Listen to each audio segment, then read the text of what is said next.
I think we're conditioned to feel guilty, right? We feel guilty. It's selfish if we go and do these things. Even if you take time to go to a yoga class, like not being the one that's like always on and that need to feel important. That is your ego, ladies. And that is your ego informing you that your value is in service to other people. And I would like to welcome people in to shift that to say, you have to do you first, right? That's what they tell you on the plane is you have to put the oxygen mask on yourself first. And everyone uses that as a reference, but it is fucking true. And if you don't fill your own cup up, how are you filling other people's cup?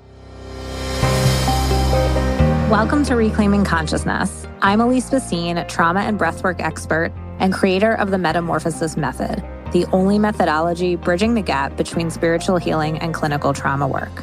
For many years, our consciousness has been hijacked by societal and cultural programming, religion, the media, and familial and ancestral trauma.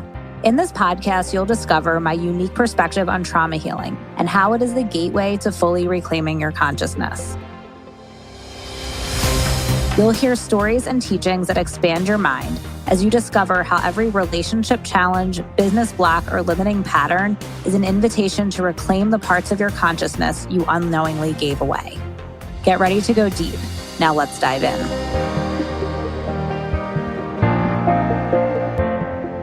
Hi, everyone. Welcome back to the show. So this week I have Steph back with me, my partner in crime.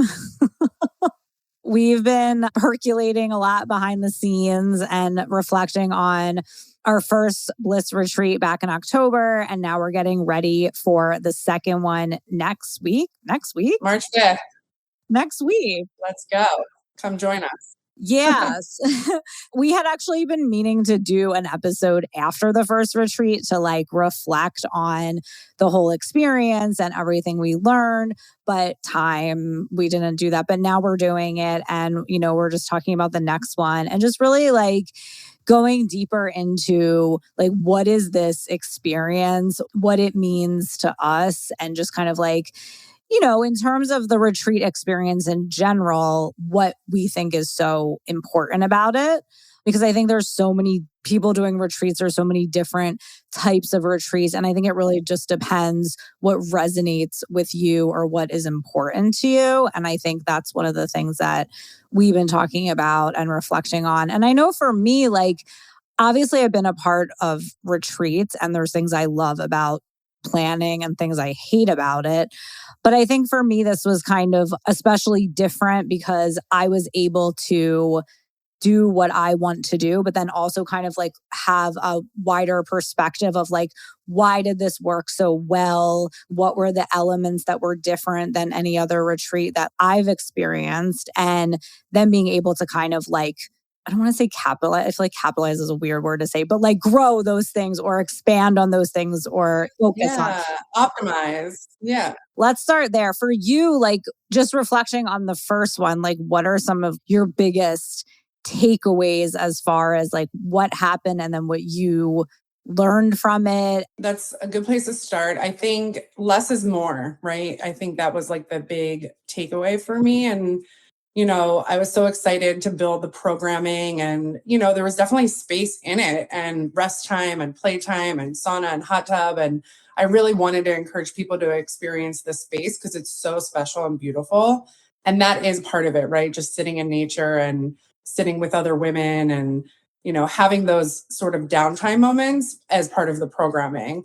That said, I was up watching the sunrise every morning and making everyone coffee and trying to get people to start. I know. Did you like sleep? Barely. Yeah. I don't really sleep. But it was like from excitement. It wasn't like weird. It was like you were just like, yay! I was like a little girl on Christmas Eve, every night. I was like, oh, I can't wait to wake up, says the Jewish girl. So I think, then I was trying to rally people to start yoga at 7:30, which to me felt good because I had been up for a couple hours. But I do recognize that, maybe a slower morning would feel really nice and to have people gather with their coffee and sit and not feel any pressure to do anything, but have like an extended morning. I think that's the shift that we're going to make in this next one. And so maybe we'll start yoga at like 9:30 and give women a chance to just kind of have those little conversations or start to wake up and just sort of get into themselves and get ready for the day, because it is really juicy where we go during the day, especially with the stuff that you bring to the table, the stuff that Deb brings to the table. I'm even going to teach a little bit of mat Pilates. So I think just making sure that women know that they're not performing, there's no like need to really push themselves. I think more of a gentle start to the day, I think, is going to be the secret sauce this time. So, yeah. And like what I think too is like some of the retreats that I've been on, and especially for the last one, I think the most like memorable moments are sometimes like in those morning coffees, like sitting there, like talking to someone and whatever you're talking about. I feel like the experience itself, like as soon as it starts and just like the nature of the work that we're doing, like people immediately feel so close to each other where they're just going to be sharing the deepest stuff, where it's not like weird small talk. It's like we're sitting at 7 a.m. drinking coffee and looking at the sunset, but we're talking about deep shit and like connecting with each other. And those like unplanned moments, I think, are the most like they feel the best, or they're the things you remember the most or take away. absolutely. I feel like lately the people that I've been connecting with, it's like this onion layer. And it's almost like you're connecting on this surface level and you feel a vibe, you feel a connection. And this happened to me the other day with this woman that I actually work with. And, we always had a vibe, like we always connected. And then it took me to invite her to the retreat. And then she's like, wait, come to my office. Like, I want to talk to you. She ended up having a home birth, and we had all these other things in common. She wants to come on the retreat, she has a business she invited me to, all of this deeper layer stuff. I feel like just becomes exposed when you give it that space and brush away all the dust on top of it, right? All that sort of programming of putting your guard up or not revealing too much of yourself, like that's what's stripped away at this retreat, and this really deep presence and curiosity and seeking to understand who's around you and like playing with that. And I don't know, I just think that all the walls come down and you're able to connect on that deeper level way faster than you would Like immediately. Yeah, exactly.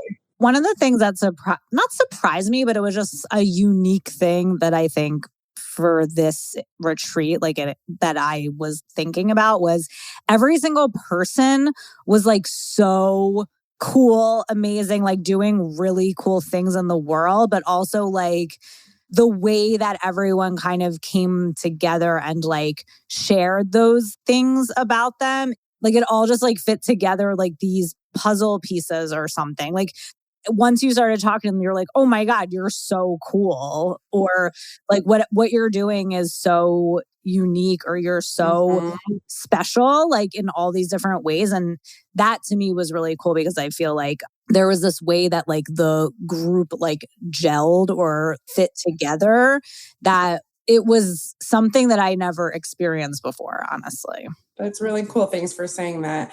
Yeah, I think it's, curating the type of woman that we want to be there, that sort of embodies sort of the bliss energy, if you will. And I think you have to be a little bit of down to earth, right? To step into this space. And like, I think that's what's going to draw you into the brand, right? And resonate, and that you feel like you are part of that. And, I've been to different retreats and conferences where, I'm looking around and I was like, wow, these people are so cool, or they're doing all this stuff more than me. Like, why am I here? You sort of start to get a little insecure as you sort of evaluate, how do I fit into this group? This is really intimidating, maybe, and I just feel like with what we're creating here, there's nothing pretentious about it, and everybody's so welcome from day one. And then you start to realize, like, wait, I do belong here, and I am uplifting other people around me as much as people are uplifting me. And there becomes this interplay. And I always talk about the oneness. And I do think like when people are sharing during your session, and,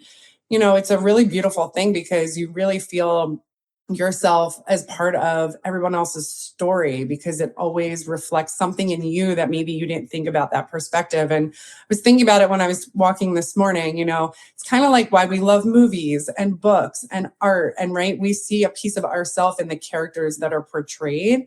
And what we're creating at the retreat is like in real time, you're playing with that, right? You get to meet the character that resonated with something within you, and you can have a conversation with them and talk to them and hear their story or their perspective. And maybe it shifts something in yourself to think a little bit differently.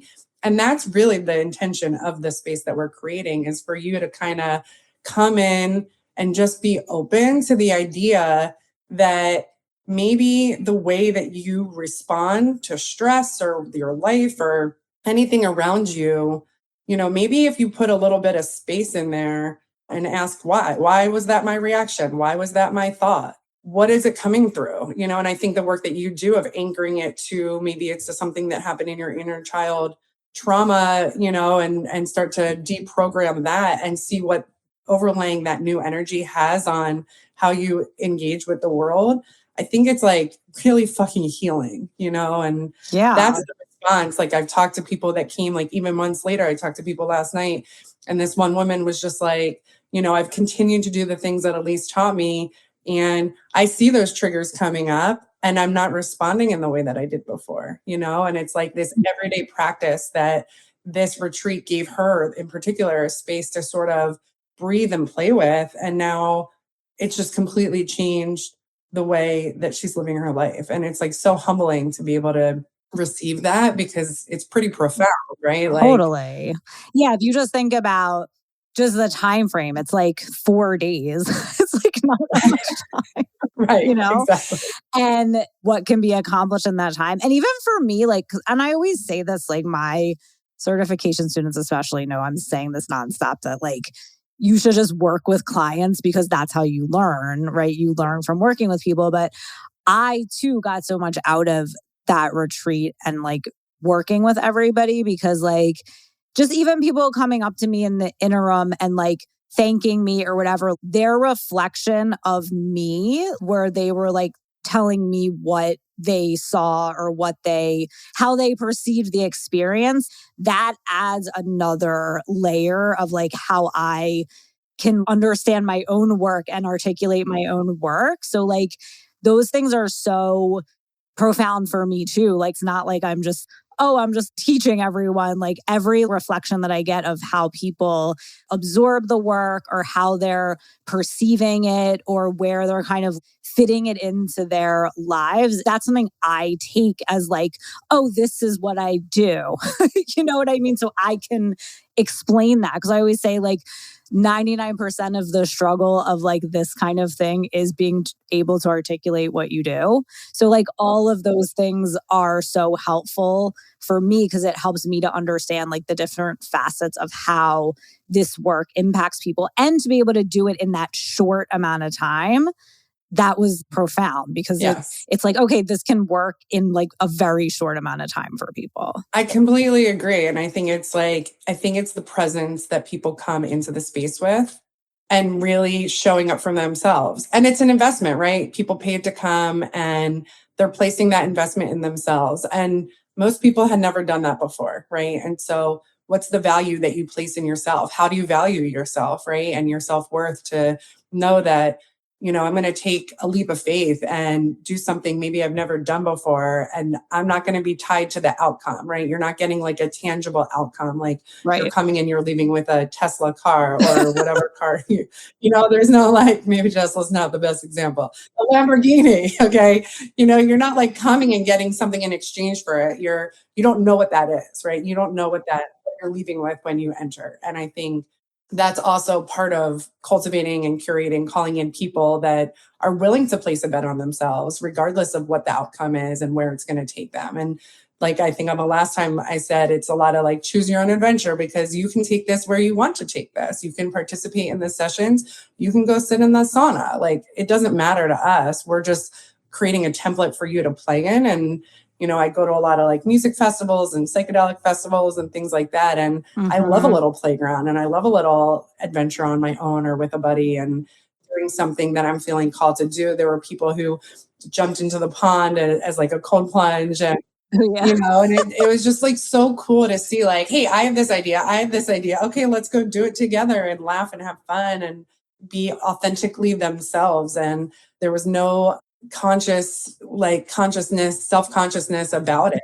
It just Yeah. sort of stripped away of like, hey, I'm just gonna like go do this thing. And everyone was really supportive, like, great, go do that thing, and come back, like, tell us if you want to, how was it, or don't talk about it. And I think there was like this really sensitivity to the protecting the space and that shared space. And, I was looking through the pictures and some of the videos the other day, and, just like the joy in people's faces while we're just sitting and playing with the clay or eating meals, and just really this almost like campy vibe that came together. Yeah. And I don't know, it's really, really special to hold space in that way. And I'm really sensitive to all of the little micro moments that let people relax in that space, and let people know that they're being cared for and that they don't have to do anything. Like, I've really thought of all of the details along the way, even Yeah. like the yogurt and, just My biggest takeaway is the fucking yogurt.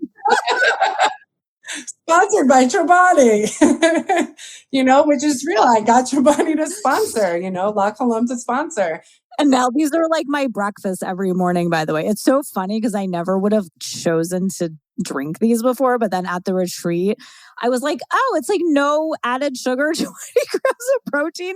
And it's funny because I like don't really even like yogurt that much, but there was something about it. And then it's funny too, because you know how like when you go to a retreat, if you like have a meal or something that you like, and then you like extend it off of the retreat, it like holds the energy of the retreat, and like it's partially that for me. Like, and I'm not affiliated with Chobani, but there was something about it where I was like, ooh, these are like the perfect breakfast. Yeah, it's your daily dose of bliss. Exactly. But wait, I wanted to go back to the idea of like, you touched on it earlier, because this is something that has been coming up for everybody that I work with, which is around like placing value on yourself and like making that investment in yourself. And like, I think I want to go deeper into this because what I find is that until we kind of like peel back the layers of it and get underneath of what's going on, most women that I work with don't even realize that they're like operating from this foundation or like assumption of them not being valuable, or that their partner or their kids' like feelings or needs or whatever are more valuable than theirs. And like everything they're doing in their lives is based on that assumption. So then what ends up happening is that they will constantly feel like overwhelmed, or that they never have time to do the things that they want to do. But the reason why is because if they're assuming everyone else's needs are more important, then they're always going to get stuck serving everyone else. And then they come last, and that just like falls by the wayside. So like, what do you feel like is the barrier for people to like value themselves in this way, to say yes to this, right? Or what would you say to the person who is like struggling with like, is it really okay for me to invest in myself like this or something? I don't know if that's the right way to ask it, but I think you know what I'm saying. Yes, let's get into this, because this is what I think about all the time. And, I was joking the other day that everyone wants to outsource the blame of why women feel this sense of like devaluing themselves or prioritizing everyone else, right? It's the conditioning that we've been through as women. There's many reasons, but I'm like, take the Scooby-Doo mask off and recognize and own that it is you putting this pressure on yourself and perpetuating narrative that just has no place anymore. We love a Scooby-Doo moment. I love a Scooby-Doo moment. So my dog growing up was Scooby-Doo, because I told him, oh my God, I didn't know that. Well, I loved Scooby-Doo as a kid, and I always told my parents, please, can I have a dog? And then finally, when my sister went to college, they replaced her with a dog, and it was a female beagle, and guess what her name was? Scooby-Doo. So anyway, I love Scooby-Doo, love a good Scooby-Doo reference. So I think it's the women putting pressure on themselves. And I think we're conditioned to feel guilty, right? We feel guilty. It's selfish if we go and do these things. Even if you take time to go to a yoga class, like not being the one that's like always on and that need to feel important. That is your ego, ladies. And that is your ego informing you that your value is in service to other people. And I would like to welcome people in to shift that to say, you have to do you first, right? That's what they tell you on the plane is you have to put the oxygen mask on yourself first. And everyone uses that as a reference, but it is fucking true. And if you don't fill your own cup up, how are you filling other people's cup? If you're constantly filling people up from a depleted, empty cup, you're going to just exhaust yourself. You're going to get sick. It's not going to feel good, right? It's everything reaction is going to come from like your cortisone, your fight or flight. I've been there. I've been there, right? And it's not comfortable and it's not healthy. I ended up getting a stomach ulcer. I really came from a really dark, hard place. I just celebrated my 300th hot yoga class at this studio that I go. Oh, yeah, we were there. You were there. And, I was really reflecting on the Shavasana when I started. I would literally be like, okay, breathe to my feet and breathe out from my feet. And my nervous system was so deregulated and I was not in a good place. And like now I'm just like having a party on my mat at the end of the practice and feeling all of this energy come over me and having these like psychedelic visuals coming through and just feeling really fucking amazing. And it's the consistency in the practice and you have to start somewhere, right? And I think again, like that's what the retreat is like an opportunity for you to really go in deeper to do that deep reset that's going to take you. I mean, I'm hearing it from all the women and I'm sure you have friends that go on other retreats, right? Like there's like Elise said at the top of the call, like there's many retreats are trending, friends. Retreats are trending.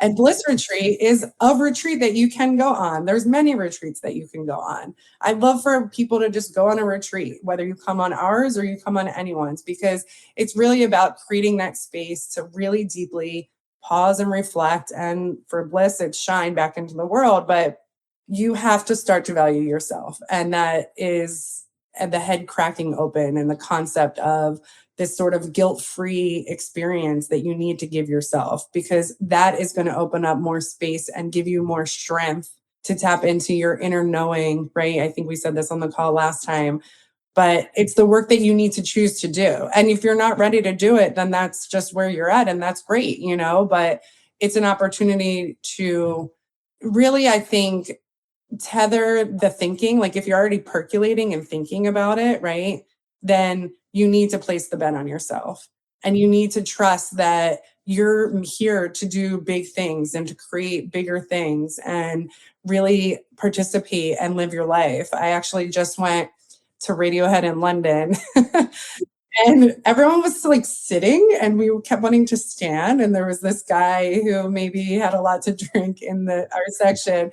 And he's like yelling at everyone, like, live your life, live your life. It's actually become this talk track for me and my friends of live your life, right? And I think it's really profound for him to say in that space, like he wanted people to get up and dance and live. And by the end of the concert, pretty much everyone was, so it kind of worked. But, the notion of like, live your life.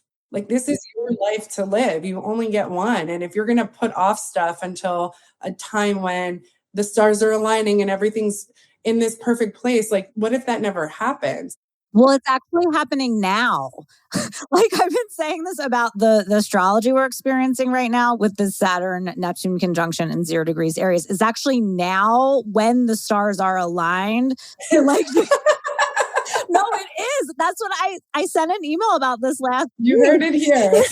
It's actually now where like the best time to move forward with one of those things that you put off for like, oh, well, I'm not ready or someday in the future. Actually, right now is the best time to do that because there's like this reset energy of like Neptune, which is like your dreams and visions, Saturn, which is structure 3D. So they're meeting at 0 degrees Aries, the beginning of the zodiac.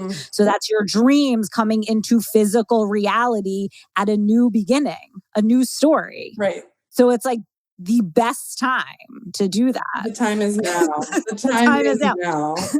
The other thing I just wanted to mention before I forget, because I think that for me, I know a lot of my clients, if they aren't motivated to do the deeper work around valuing themselves for themselves, they will be motivated by their kids, right? And especially if you have daughters, and you and I have daughters who are the same age and who are friends.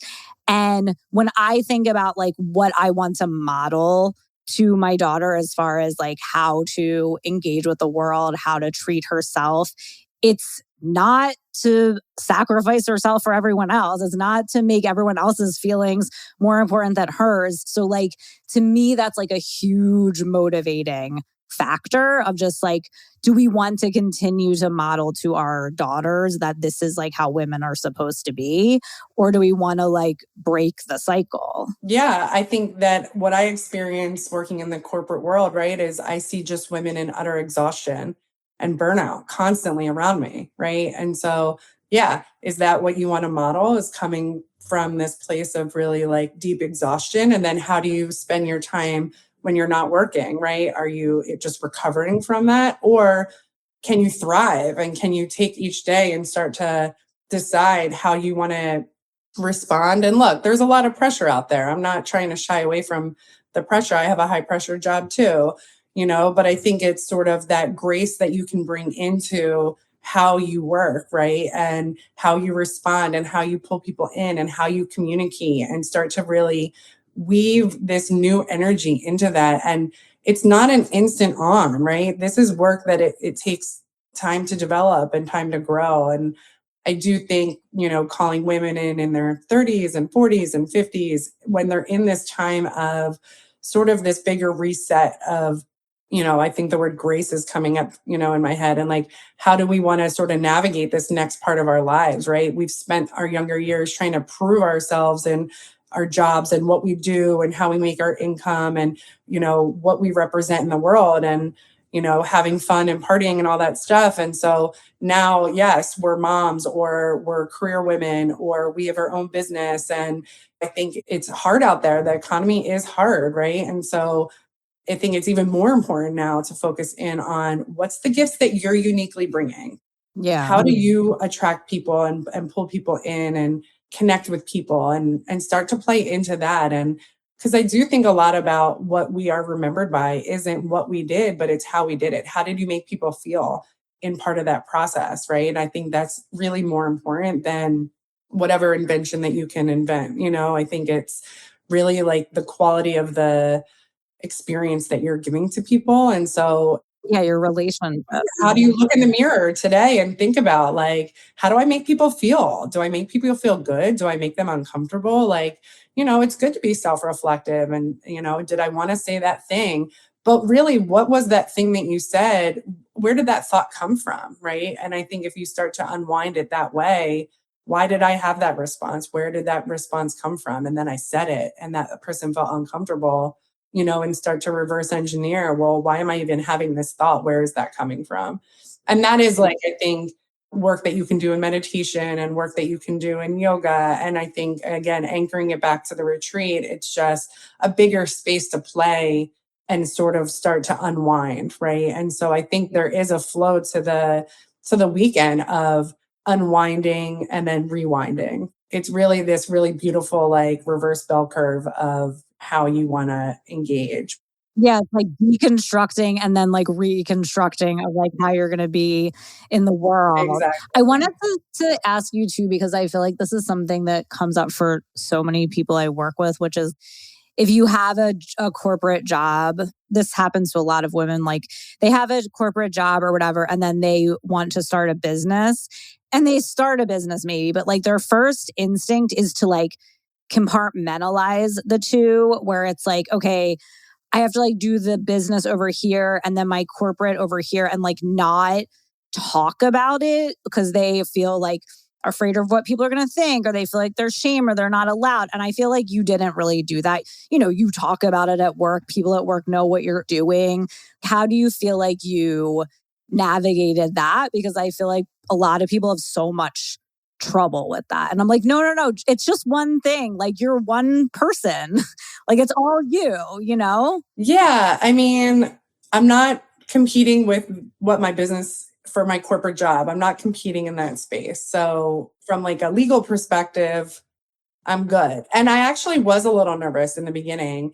And I ended up connecting with an executive and sharing what I've been doing. And he's like, oh, you just met Johnny over there. He's a realtor and everyone has other means of income and you can do your thing. So I feel like it was in that conversation that he really gave me the permission to Mhm. just go bigger with it. I think Yeah. I was unsure at first. And I did have an experience at a previous job where I was consulting and it wasn't maybe received in the right way. I had to really have a conversation with my design principal about it. So I think you have to be smart about, how you do it and when you do it. And I think it's also women who are putting a lot of pressure on themselves that's our target audience, right? Because if you ever like open the air in the instant pot, right? And that release valve, like that's what our retreat is. We're the release valve.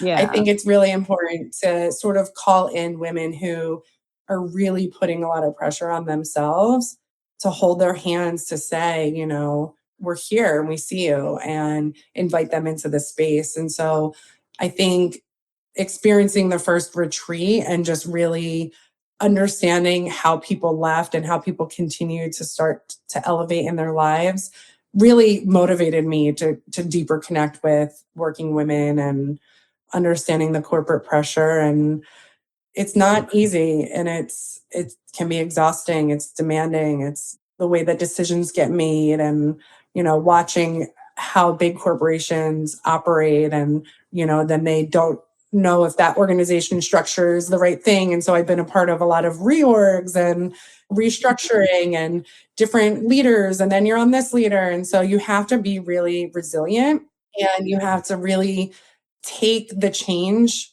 and use it as a way to thrive in that change versus resist the change. And I Yeah. think it's a really good life lesson to how you want to respond and, to new circumstances or things that are unexpected that happen and And not take it personal. not take it personal 100%.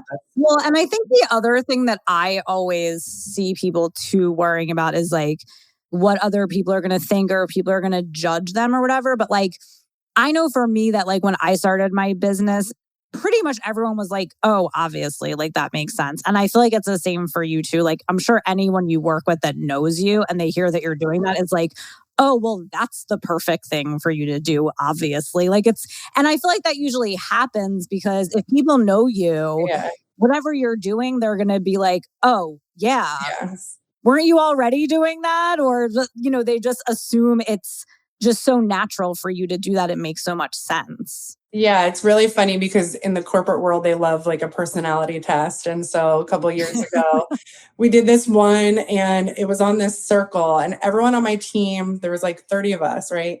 Everyone was like in this top right quadrant. And then here was me alone in the bottom left. And it was so funny to the point that this one woman bought me a unicorn crown because she's just like, you're a unicorn. Like, who are you?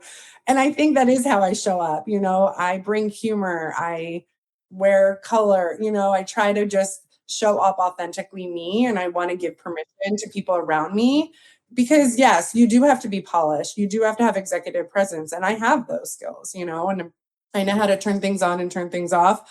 But at the end of the day, we're all people, right? Even the president of our company, we joked the other day, do you have a driver? Are you going to be able to look at the slides when we're presenting? Because I know you're driving during the call. And he's just cracking up like, you think I have a driver? Like, you're hilarious, And it was just like this really funny interplay of being vulnerable and not being afraid to say something and trust that everybody's just putting one leg on in their pants every day, at a time. And we're all human. Well, I think that's like why you rose to the top too, is because you just are authentically connecting with people. And I don't think people realize how valuable that skill is in the corporate world because no one really teaches it.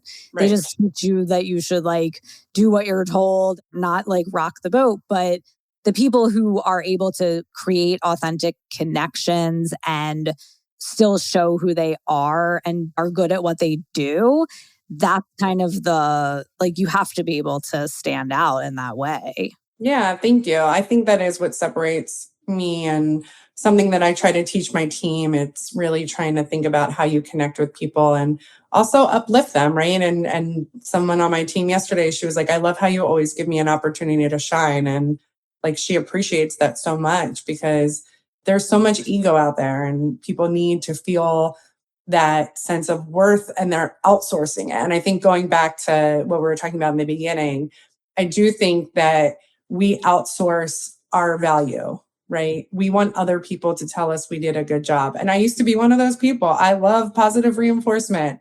I'm like, tell me I did a good job. Did I do a good job? Well, that's your whole inner child thing that we got to the bottom of. 100%. So it's like, well, what is that coming from? Right. Yes, 100%. I did my inner child work. And Yeah. now I'm fucking giving it to myself because I am gold and glitter. And I love that about me. And I want to shine that into the world and spread my wings and, feel fucking good and live my life. Right. It's so funny because I'm thinking about Delia. She was at the retreat and like there was this moment, I think it was the first night where she said that she was like learning to make soup, which by the way, like making soup like isn't like her thing or whatever. And you were like, she's like, yeah, I'm like learning to make soup. And you were like, you're going to make soup at the retreat. That's what you're going to bring. You're going to come and make soup. And it was like, she felt so seen by you in that moment. You were like, you like held her in that, like you like saw her and you were like, this is like your contribution. And she did. She came and she made soup and it was really She made delicious soup. Yeah. And there was so much love in it and so much intention in it. Yeah. And I think that's it. It's like, it's confidence, right? Like, and also it was like, it's one of those things where you could have just like been, oh, cool, you're making soup. Next conversation. But like you were able to like see that and make that connection and like allow her to like give that gift and be seen in that way, which is important. It's special for people because people don't feel seen all the time and they don't feel seen growing up. And it's like healing to be able to feel that from somebody, which obviously goes deeper than just that moment. I think the whole retreat is about that, but that was just so funny. Like that whole. Yeah, it is so beautiful. And I do love to see people's gifts, right? And I think we all have gifts. We're all artists. We're all creating art all the time. And it doesn't have to be a painting.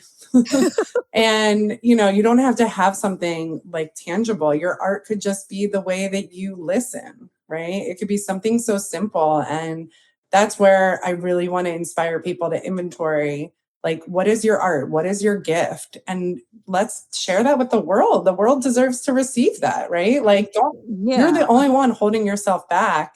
And then try to understand, like, why? Why would you hold yourself back? I actually, this time of year, it was about, I guess, I don't even want to date myself, 25 years ago. So my mama, my grandmother on my mom's side, she sadly passed away my freshman year of college. And, I played a lot of soccer growing up. That was my sport. And was getting recruited by Division 3 teams. And I don't know, I just was like, maybe I want to reinvent myself and not be soccer Steffi anymore. And so at her Shiva, one of her friends, Phil, was like, why are you not playing soccer in college? Like, why would you waste your talent? And it really stung, honestly, because I knew he was right. Like, that was my talent at that time. And so I went to Rutgers, which is Division 1. I went back to school, met with the coach, went to tryouts, and I made the team. I walked on. And, again, it was like he reminded me of the confidence that I have in myself. And like, why would I not want to leverage that and be that? And it completely changed the trajectory of my whole college experience. I actually played with Carly Lloyd, who hopefully number 10 on the women's national team.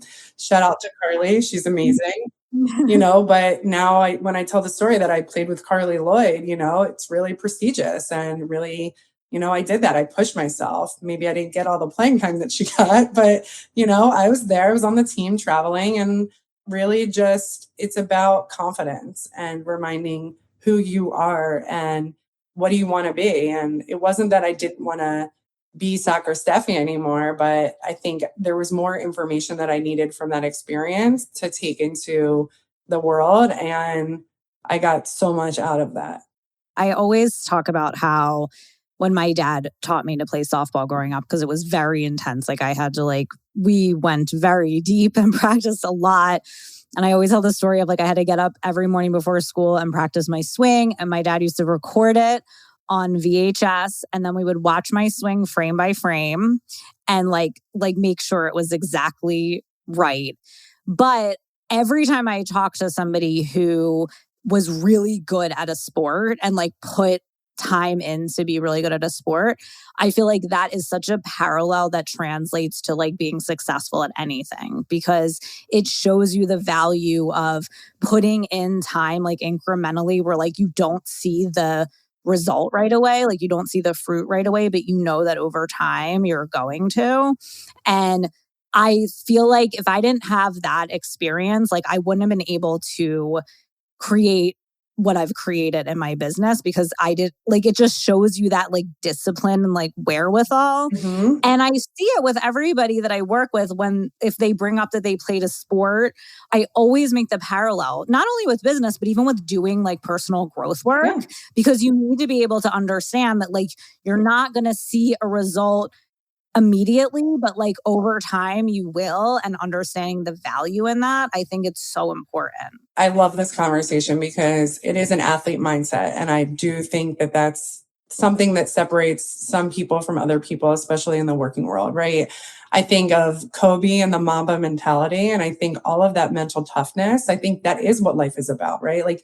You don't have to be on the court to know what Mamba is. This is something you take into your everyday, right? It's how you focus, right? It's how you keep your composure, which is something my soccer coach always said to me, right? Keep your composure, keep your composure. And all these things are true. It's focus. And it's how can you stay consistent in the face of anything that comes your way? And that is an athlete mindset. But I think you're right. It's the incrementality that, this practice over time, over time, over time, really, how do you start to open into it? And I think as a culture, right, we're so ingrained with this instant gratification. Yeah. That is programming. That is not true. That's not real. Let go of that, right? Again, there's Yeah. no on off switch here. This is slow builds that happen over time. And it is about the consistency of the everyday practice. And, how do you want to live your life every day? How do you want to start your life? Do you pick up your phone and go on your iPhone, go on Instagram every morning right when you wake up? Well, then that energy is going to inform your consciousness. So if you let go of that, right, that's one small thing. How do you want to show up? This is a blank canvas, and that is, I think, what we're offering, through Bliss and through all this other retreat culture right now, is an opportunity to give you a blank canvas for you to create what you want to create and live your life. Live your life. Live your life. No, and I think that I always tell people, you're going to start to feel different right away, because I think immediately when you start to do this work, you have a perspective shift or an aha, or even after somebody's first breathwork session, they're like, oh my God, I feel so different. Yeah. But it's your whole life isn't going to change immediately. And really, the way that your life actually changes is really how you decide to meet each moment based on the information that you have. And then based on making that into a practice, a daily practice, because it doesn't just snap your fingers and things change just because now you are aware that your mom was a narcissist or whatever it is. You know what I mean? You have to now be okay, well, then how does that change how I show up in each moment? And if you can master that, then that's how change really happens. But I think what's been so profound for me is seeing the way that people have been able to take the information and the tools that I gave them to show up differently in the moment, and actually show up differently in the moment after just such a short amount of time. But I think also it's because of the container of it that's just so immediately, I don't want to say it's not intense in a bad way, but it's just you can absorb it. I use the word potent. There's a potency to it, there's this alchemy that happens that it's so much deeper and realer and comforting than anything else that you have experienced in that way.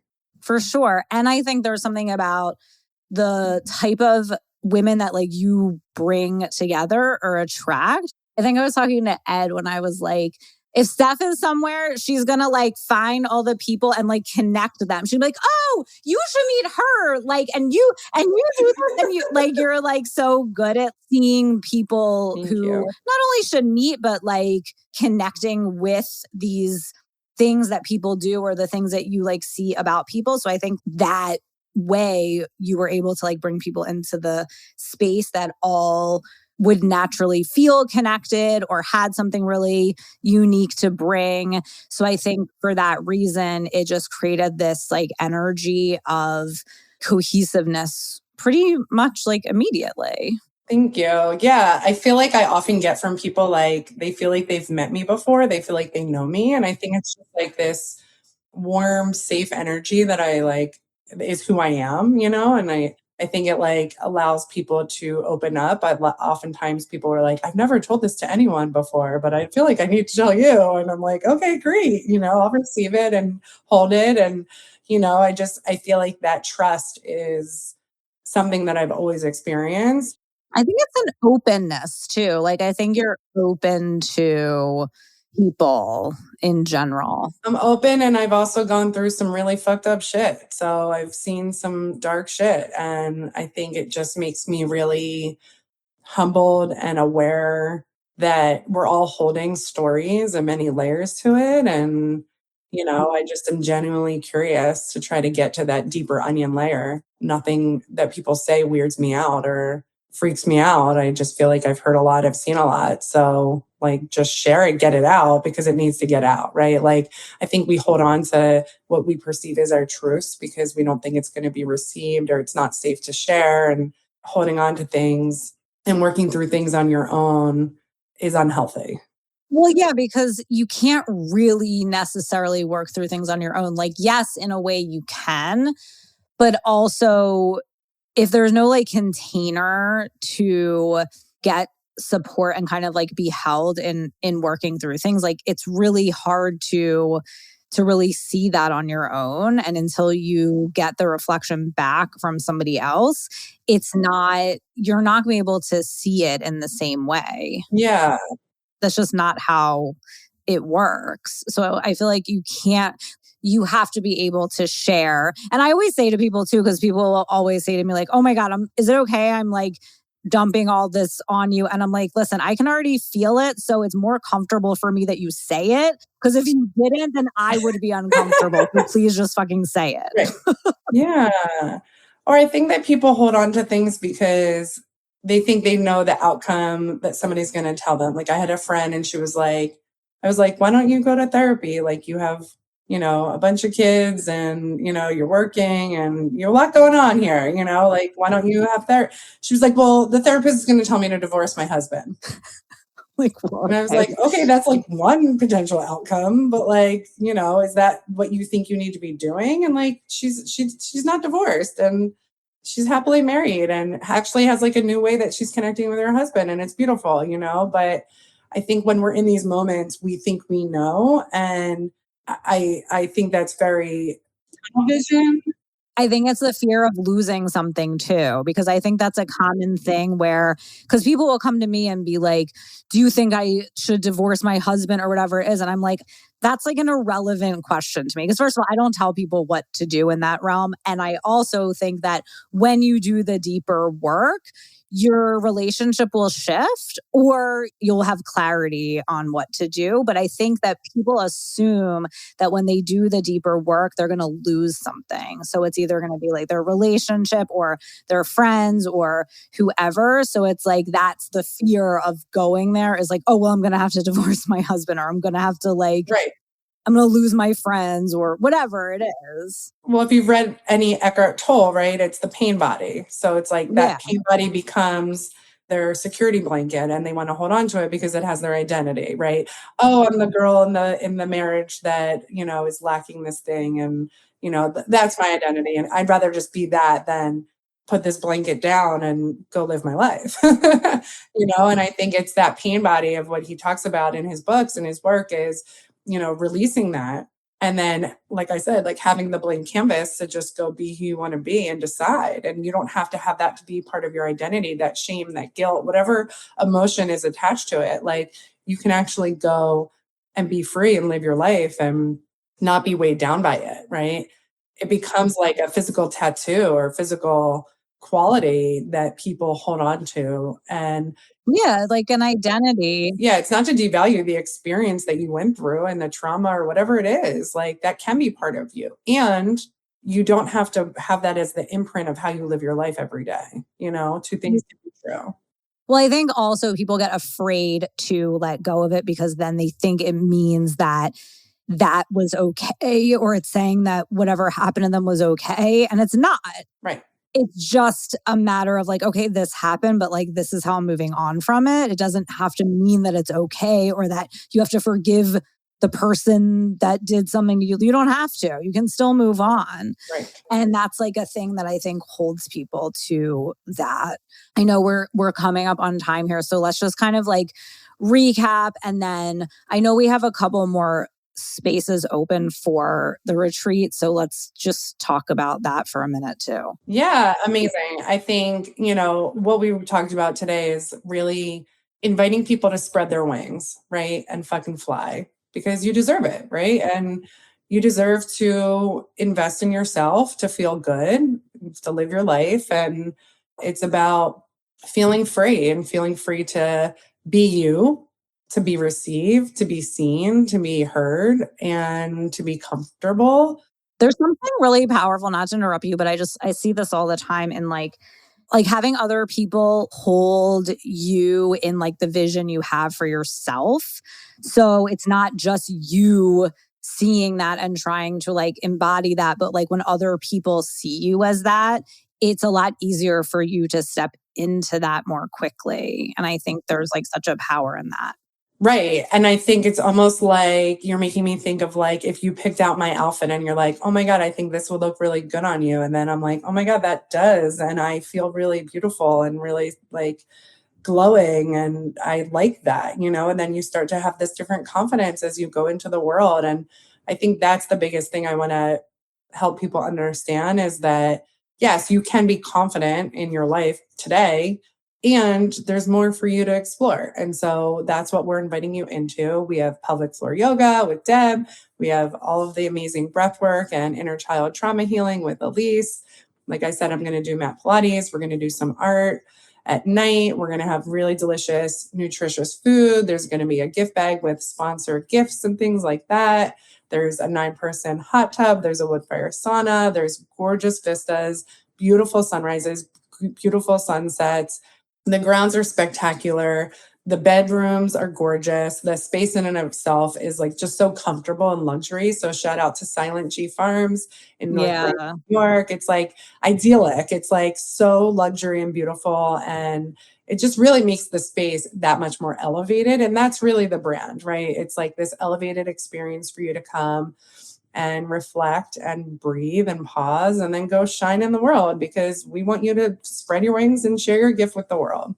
Well, the other thing that I want to just touch on really quick too is like the way that like Deb's yoga goes together with my work is like super Yes, let's talk profound. about Yeah, that. I didn't Yeah, realize. let's talk about that, please, because it's so cool. Yeah, I didn't realize that until we experienced it. But her knowledge of the pelvic floor and the body and the breath and the diaphragm and like the way all those things work is really profound. She's like developed her own way of doing it. She's also a nurse and like she knows the body really well. And for me, like I'm not focused on like the physicality of anything or the details of the physical body, like not my thing.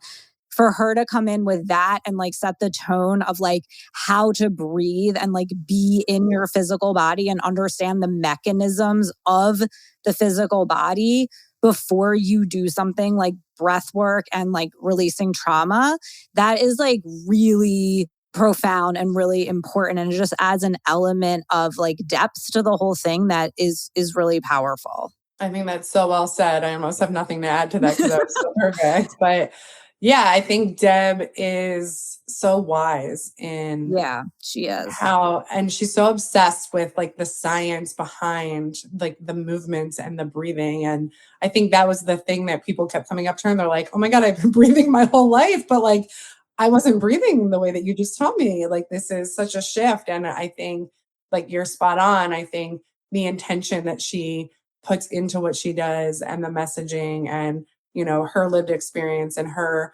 willingness and ability to share so beautifully in relating. I think all of Yeah. that becomes this really magical experience with her. And then adding in yours is like hers is like the ground floor and you're the penthouse. And it's just this really, really cool interplay that we really didn't realize was going to happen that No. is so magical. And then I should add that Jessica Kaplan's going to come and do a sound bath. And I think sound Perfect. healing again, just like It ties it all together. that's what I was doing with my wrist.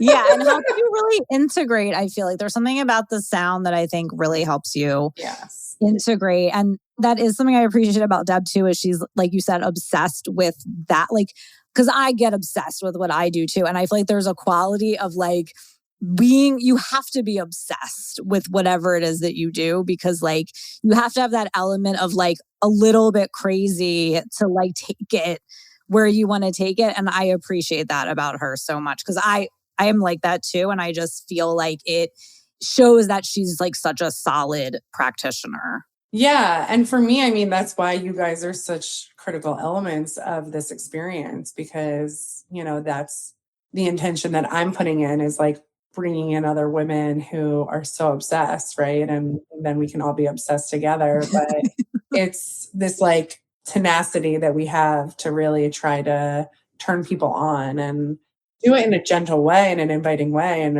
obviously with consent. But if you're willing to connect with us, like we're going to take you places. That's what we're all obsessed with, and trying to give you space to grow and step into your skin in a new way and really get that confidence and that drive and motivation to place the value. I think that's really the conclusion of this is how do you value yourself and in a really meaningful way. And it takes time, it takes courage, it takes a lot of space to build that. But you have to think about why you are the way you are and what informed that. And I think women's roles are changing in culture and society, and so we're just being a conduit for that to exist. And I think I feel really humbled by that, and that is the intention that I'm trying to place in the brand experience. And I hold really tightly, and I really feel honored to be able to do this work, while I'm doing my other work and all the other stuff in life and being a mom. And it's a lot, but I feel really called to be doing this work and really proud of it. Yeah, you should be.